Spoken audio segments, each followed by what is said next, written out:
between me and you, something serious that I kind of wanted to mention for once on this channel, since I'm never serious ever. This strawberry here from Harvest, it makes me so weak.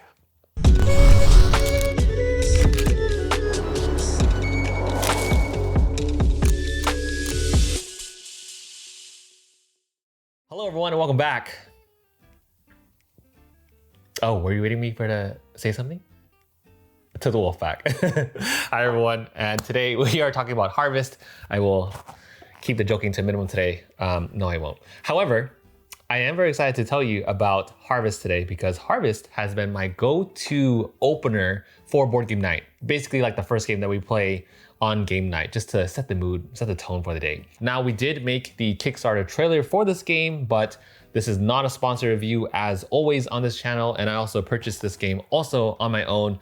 Of course, I got the Fancy Deluxe version as well, and I can't wait to talk to you about it right now. Oh, and before we do, I gotta make sure I choose a character to play with, and I'm gonna make this totally random and not crazy obvious as well. Oh, what do we have here? Willow, the wolf, chosen completely by random. That's so crazy how fitting that is. And then let me get our wolf animeeples as well, our workers for our worker placement game. Put this face up so you guys can see. Okay, in this game, you're trying to be a farmer, not just any kind of farmer, the best farmer, by making the most productive land and harvesting, name of the game, the most plants, fruits, vegetables. The very first thing that happens is everyone is going to get one of these called sunrise tiles. Now this sunrise tile in the beginning only gives you a number, so you don't have to worry about everything on the left. I have a number 3. And then if I have the lowest number, I'm going to look over here on the right side for another sunrise tile to replace it with. And the lower the number, the higher the priority that you're gonna get in going first in this game. And going first is a big deal. Turn priority is huge in this game. If you choose the bigger numbers, of course, you're gonna go later in the game, but you're gonna get even better rewards. So in this case, let's say I switched my 3 over for a 7. And then in exchange, I'm gonna get those rewards right now during this phase. So I'm gonna get 3 coins. And okay, can we just take a second to appreciate the game trace for this one? Like they even have all the details of like a barn here on the player lid. So I just wanted to show you that real quick. But I'm gonna go over here and I'm gonna grab 1, 2, 3 coins.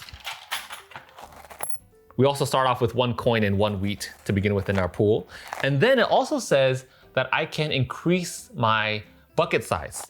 So we all start off with 1 water, but this bucket tells us the capacity of water that we can carry. So I'm going to increase that from 3 to 4. Now, the other thing that happens is if you look here on your player board, there's another ability that you can activate during this sunrise phase. In this case, I can roll a dice twice, and the dice is always going to give you a positive benefit. So here is the farm die. I'm going to roll that. The first thing that's going to give me is an acorn, aka 1 coin, but there are a ton of other things like strawberries or like fertilizer, or, you know, everyone calls it poop. I always grew up calling it dookie. This is not the conversation I was planning to have, but we're gonna call it fertilizer for the rest of the time. However, does everyone call it poop? Is it just me? And then I roll it again, and this one allows me to get fertilizer.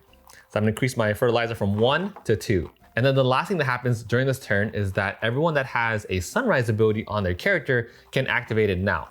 My wolf, Willow, doesn't have that ability. Now here is Remy, the gregarious gatherer. Gain the non-coin action on your sunrise tile again. Honestly, Remy's power is really, really strong. So that means that in this case, I could increase my bucket ability if I had her ability right now. So in summary, during the sunrise phase, you're going to choose a sunrise tile, which is gonna give you a number for a priority. It's gonna give you the turn that you're gonna go, and it's gonna give you a reward. And then you activate this token on your player board. And you can also do this in any order during the sunrise phase. And then lastly, you activate any character abilities if you had them. Now let's go ahead and read off Willow the Wolf's ability 2 while we're at it. So Willow's ability is the Harvest Howler. Per crop type harvested, I would gain 2 coins and water instead of only coins. So Willow is really good at getting more water in her water bucket. After everyone has gone through their turn of using sunrise abilities, you then get into the meat of the game, which is worker placement. Now, what's crazy about this game, and I feel like something that you should know right now, because it may get you like a little worried, and that is you only have 12 actions in this game. That's it. You have 3 turns per round, and at the end of your 12th action, game's over. So all you're gonna do is take your Animeeple and place it anywhere you like on this beautiful farm. First place you want to go to ideally is here at the general store. So what's cool about these actions, zoom in on that so you can really see how important these actions are. In this spot, it means I can take 3 actions at the store and then 2 actions, and then here, any number of people can be here with that infinity symbol, and it will also give you 1 coin for taking the spot, but in turn, you only get 1 action here at the general store. So at the store, you can get your fertilizer, you can get wheat for free, and then in order of the crops, like this is the best crop versus like the quote worst crop, here you can pay for other types of crops. So if I pay 3 coins, I can get a pumpkin right now. And in this one, it allows me to fill up my water bucket all the way. So for 1 coin, I can max out how much water I have in my bucket. So say if I go here at the general store and take 2 actions, I can then pay a coin. Actually, I'm gonna play the real way, how exactly I would play. I would pay 3 coins right now to gain pumpkins, because pumpkins are worth a ton of points. And that doesn't go into your field just yet. It's gonna go off to the side for now in your supply. And then I get 1 more action. So then I am going to get myself ready to start planting stuff. And I'm gonna pay 1 more coin, just use all my money. Just freaking use it all right now. In order to fill my bucket all the way to 3 water. And then I'm done. You only take 1 worker placement action, and then depending on the spot that you have, you take all the actions there and you are done. And then next person goes, and then they can go anywhere else in the farm. So you go to the store to get your resources. What do you do with those resources? Well, the next logical place is the fields. Right here in the center, once you have some crops ready to go, the next step that you can take is going to the fields. And here, same exact thing, right? If I go to this spot, I can gain 1 fertilizer and 1 water.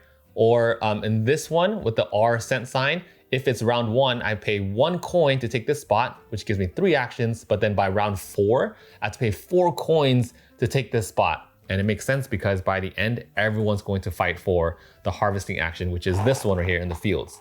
Now in the fields, you have a choice. You can plant, tend, or harvest.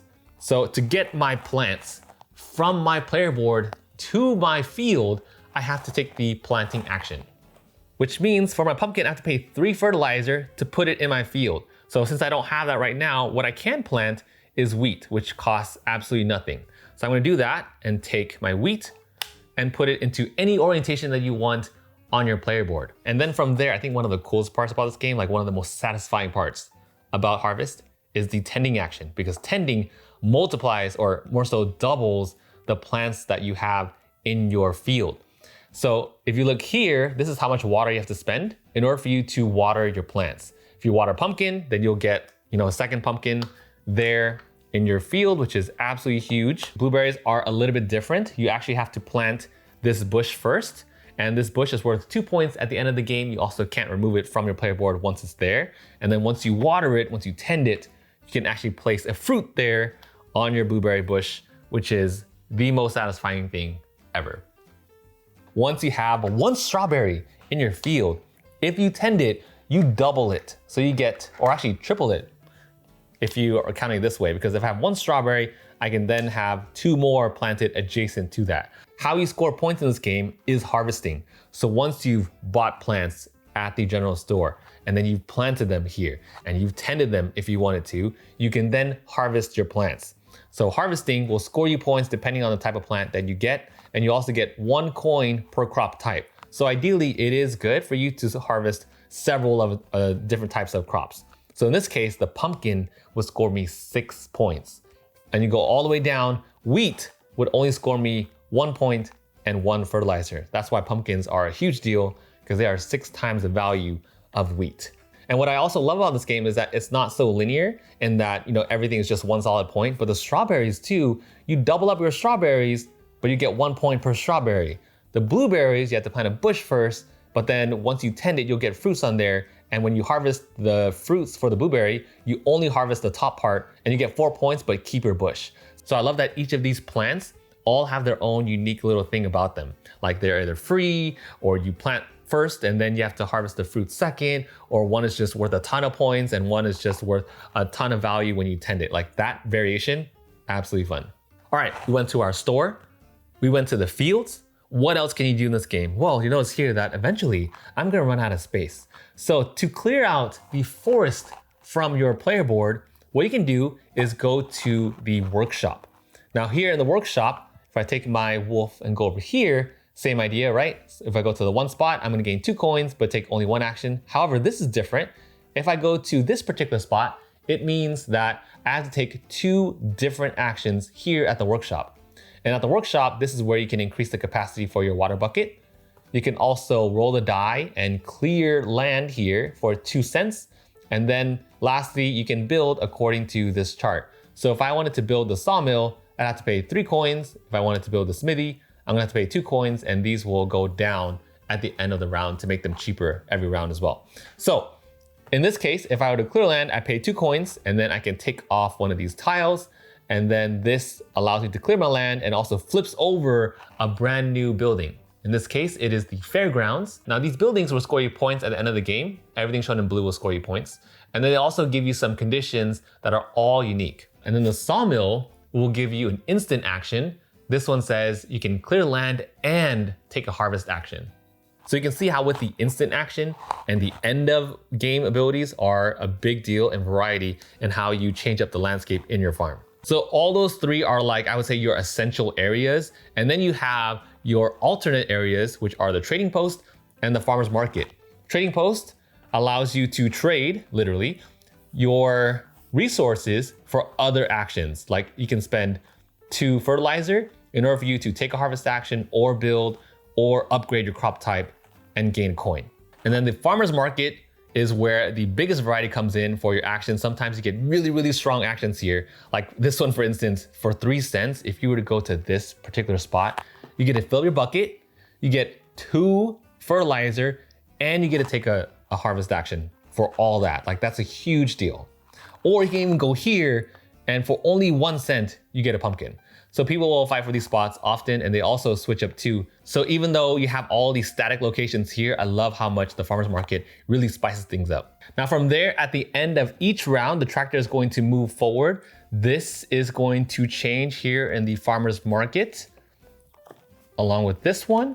And then you also will be shifting the buildings down so they are reduced in cost and everyone takes their workers back.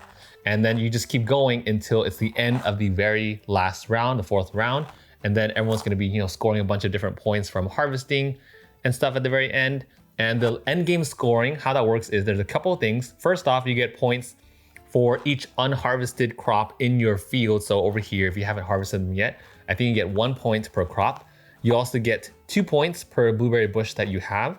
You also get points for all of your buildings and end game building points too, if there are any like end game triggers there. And then if you had any leftover coins, you also would get 1 point per coin as well. And that right there is how Harvest works. Okay, so first off, this is such a fun produced game, like from all of the inserts, which makes getting resources and organizing all of this a piece of cake. It's absolutely stunning. I love all the details in this game. I think that's one of my favorite things about the production overall is the amount of details layered in the game. Like even in the cover of the box, you have like the deed of the land with I, Mayor Gary, and he has a whole set of things that he's saying here in the box. It even tells you like, this is the farm number or like the copy that you have. The insert tray for all of your meeples is very Keymaster-like. It reminds me a lot about Parks. All the plants that you get to play with in this game, all of the individual meeples too, and then on your player board with the neoprene mats and like the bucket, the paints on the bucket and the water and the fertilizer, like all that is just 10 out of 10 for the production value. And it really raises the coziness vibe that you get from Harvest. And what's also interesting about Harvest 2 is that it strikes a very interesting balance between competitiveness and coziness. Like overall, the look, the artwork and everything screams cozy, right? But at the same time, you are fighting for worker placement spots. And at the same time, the spots that you're fighting for isn't like very cutthroat. Like if you get it, cool. If you don't, it's fine. And especially like if you're new to Harvest, you may like be a little confused by the end because everyone's fighting for these harvesting spots. But then other players will see that once you like get used to the game, and then you start harvesting early on. And I think one of the most fun nights I had with Harvest actually was very recently, where all of us were, it was a 4-player game. I played this game so many times by now, I think like 12 times already across 2, 3, and 4 player counts. I wish it was 5. That's the one thing I did wish, that it expanded one more player over. And I don't know if the expansion to this will add that. But during that night, what was really cool was that all of us, I swear to you, were all at 0 points because no one was harvesting. And I think that's a very fun way to play because you have all this land cleared out, you have just crops all over your board, and you're gonna score big. Like the payoff is there, right? All we need to do was just harvest and see where everyone's at. And it's so close. And out of all those 12 games that I played of Harvest so far, it is always a very close game. We're usually like 4 to 5 points for each other. There was only one time, which is actually the same instance that I was talking about, where one of my friends just obliterated me, getting like 3 more pumpkins in the field, which is absolutely crazy. However, I love that moment where everyone's kind of building up their farms and everyone kind of has an idea of what they're scoring, but we all know that we're all in the same vicinity. And that right there is what makes the game incredibly fun, when you compete for the same thing, but everyone is so neck and neck close to each other where you don't know who's gonna win. And I absolutely love that competitive / cozy nature hybrid that Harvest brings. The second thing that I love about this game is how quick and straightforward the gameplay is, yet you have a lot of choices to diverge the path that you're making for your own farm. Like I can just go to the general market and then take an action there and I'm done for my turn. Next person goes, they do one placement and they may take several actions in that placement, but ultimately it's one action. Whereas other players that I've seen before kind of plant and harvest as they go and then clear land like as they need it. Or all of a sudden we have this game where everyone is doing the same exact thing, just waiting on that one big harvest. And that right there was the biggest, most satisfying payoff ever, when you can harvest like 6 pumpkins. Like we even ran out of pumpkin resources in the resource tray. That's how much we were really storing our resources to have that huge giant payoff. What I'm saying is that it's a very easy game for new gamers to learn and really get hooked onto with this theme and the production value, but at the same time, it has the depth and the layers of strategy that experienced gamers are gonna want. I think what makes Harvest a bit different from other worker placement games is that it blends in this cozy, competitive theme beautifully with straightforward actions that have all of these layers behind them. Now, there are 2 things that I think may bother you. First off, you're always broke in this game. Like that is the name of the game. When you are building out your own farm and you're starting from nothing, you're obviously going to be broken. You're always scavenging for resources. So if you don't like that feeling, then it may not be a good fit for you for that, until at least like you get to the final payoff when you do have a ton of things generating for you at your farm. Second thing I can see people not liking is that you only have, like I said in the beginning video, you only have 12 turns, 3 turns per round. So every turn matters so much. Like if you mess up, it's not that it'll be punishing, but you may not be able to optimize your turn to the T every single time, especially when you add in more players. Like I still think it's fun across 2, 3, and 4 players. Like the differences there are very minimal for me, but I love the player interaction that you get at 4 and at 2 players too.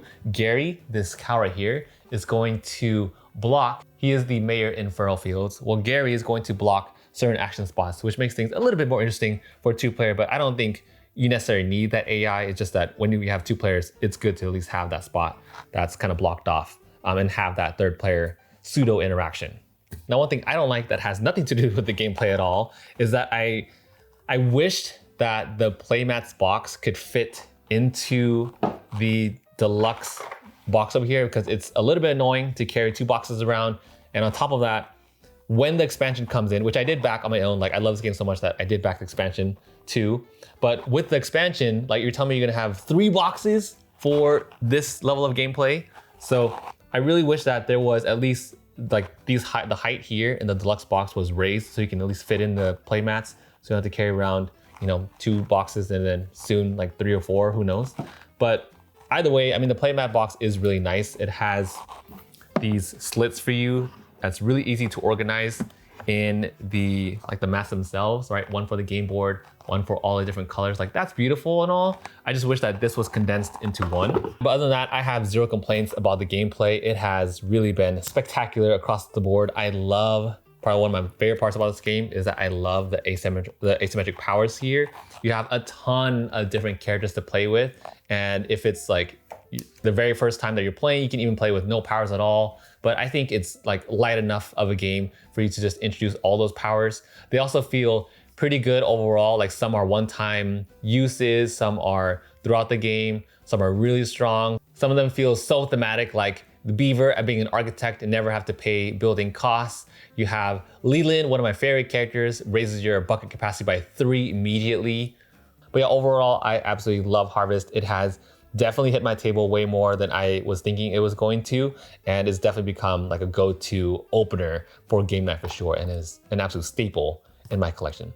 With that said, I hope you all enjoyed today's Harvest review. If you played Harvest, if you want to get Harvest to the table, let me know in the comments below. If you made it to the very end, tell me what is like your opener for board game night. Like which game are you starting with? Are you going full on heavy right away? Are you going light? Are you doing a party game? Let me know in the comments below. I would love to know. Thank you all so much for watching, and I will see you all in the next one.